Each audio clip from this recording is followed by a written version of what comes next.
एवं आज हम लोग शुरू करने वाले हैं welding, brazing, soldering and bonding. Brazing and soldering. Torque bracing of steel. The definition of joining two pieces of metal by bracing, typically meant using brass or bronze as a filament which added to both pieces. Brazing दो metal को joint करने के लिए होता है, जिसका use करते हैं ब्रॉन्ज और ब्रास। वो बेस मेटल रहता है और फिलामेटल से जॉइंट करते हैं दो चीज़ के। However, that definition has been expanded to include any metal joinings process in which the bonding material in a non-ferrous metal.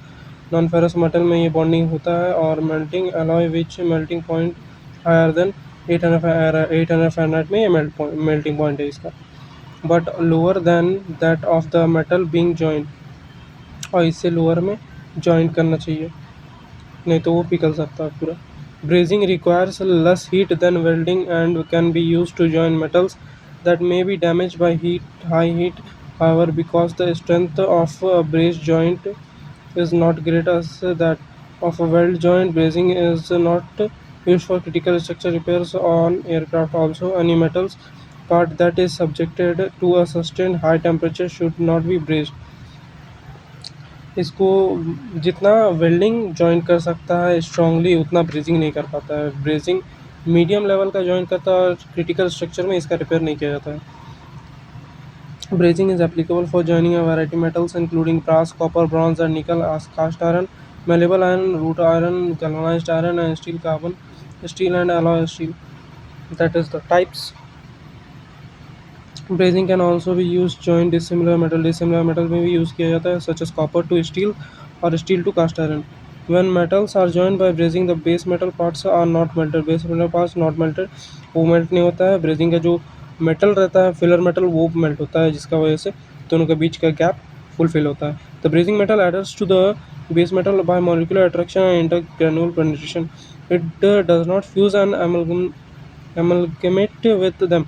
In brazing, the edge of the piece to be joined are usually beveled, as in welding steel. The surrounding surface must be clean or dirt and rust. ये दो चीज़ से clean रखना है हमेशा अपने brazing parts को। इसमें capillary action भी होता है मोल्टन फिलर मेटल में। कैपिलरी एक्शन मतलब एक साइड से अगर पानी छोड़ो तो वो उसको एक पाथ दे दो तो वो नीचे तक चल जाता है, वैसे। A brazing flux is necessary often to a good union between the base metal and the filler metal. It destroys the oxides and float them to the surface, leaving a clean metal surface free from oxidation. A brazing rod can be purchased with a flux coating applied already or any one of the numerous flux available on the market for a specific application may be used. Most fluxes contain a mixture of borax and boric oxide. ये दोनों use होता है। Torque brazing aluminium. Torque brazing of aluminium is using a similar method of brazing of other metal. The brazing material itself is an aluminium silicon alloy having a slightly lower melting temperature than the base material. Aluminium brazing occurs at a temperature over 875 degree Fahrenheit. इतना में ये इसका temperature रहता है at below melting point of the parent metal. This is performed with a specific aluminium brazing flux. Brazing is best suited to joint configuration that have large surface area in contexts such as lap or for fitting fuel tank bunks and fittings. Either acetylene or hydrogen may be used as a fuel. इस दो use किया जाता है fuel, both being used for production work for many years. बहुत सालों से use किया जा रहा है। Use eye protection that reduces the sodium flare. उसका जो चिंगारी निकलता है उसके लिए सोडियम फ्लेयर का बना हुआ आई प्रोटेक्शन लगाना चाहिए, सच एस TM2000 लेंस। ये लेंस यूज़ करना चाहिए। अब आते हैं सोल्डरिंग में। Soft solder is chiefly used to join copper and brass where a leak-proof point is desired, and sometimes for fitting joints to promote rigidity and prevent corrosion.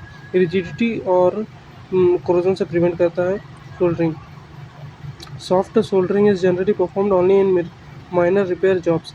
Soft solder is also used to join electrical connections. से electrical connection में इसका use किया जाता है। It forms, क्योंकि ये soft ज़्यादा मजबूत नहीं रहता, इसलिए ज़्यादा बड़ा मेटल पे यूज़ नहीं होता। It forms a strong union with low electrical resistance. Soft soldering does not require the heat of an oxy-fuel gas torque and can be performed using a small propane or MAP torque. An electrical soldering iron, or in some cases a soldering copper that is heated by an outside source such as an oven or torque. The soften chiefly alloy tin and lead. इसका use जो होता है वो tin and lead से बना होता है. The percentage of tin and lead vary considerably in various solder with a corresponding change in their melting point ranging 293 Fahrenheit to 523 Fahrenheit, 522 Fahrenheit. Half and half lead or tin half of रहता है. The most common general purpose solder, it contain equal portion of tin and lead melt at approximately 360 degree Fahrenheit. दोनों अगर मिला दिया जाए तो दोनों का 360 डिग्री फ़ारेनहाइट में मेल्ट हो जाएगा. Aluminium soldering. The soldering of aluminium is much like the soldering of other metal. The use of special aluminum solder is required along the necessary flux. Aluminum soldering occurs at temperature below 875 degree Fahrenheit. इतना में इसका temperature होता है melt होने का. Soldering can be accomplished using the acetylene, oxyhydrogen, or even an air propane torque setups. A neutral flames is used in the case of either oxyacetylene or oxyhydrogen, depending on the solders and flux type. Most common aluminum alloy can be soldered being of lower melting temperature. Tip 1 or 2 size smaller than required winding is used along with a soft flame setting. Soft flame में 2 और 1 or 2 tip size smaller रहता है, require रहता है. Silver soldering. The principal use of silver soldering is aircraft is in the fabrication of high pressure oxygen lines and other parts that must withstand vibration and high temperatures. Silver soldering is used extensively to join copper and its alloy nickel and silver, as well as various combinations of their metals and thin steel parts. Silver soldering produces joints of higher strength than those produced by other brazing process.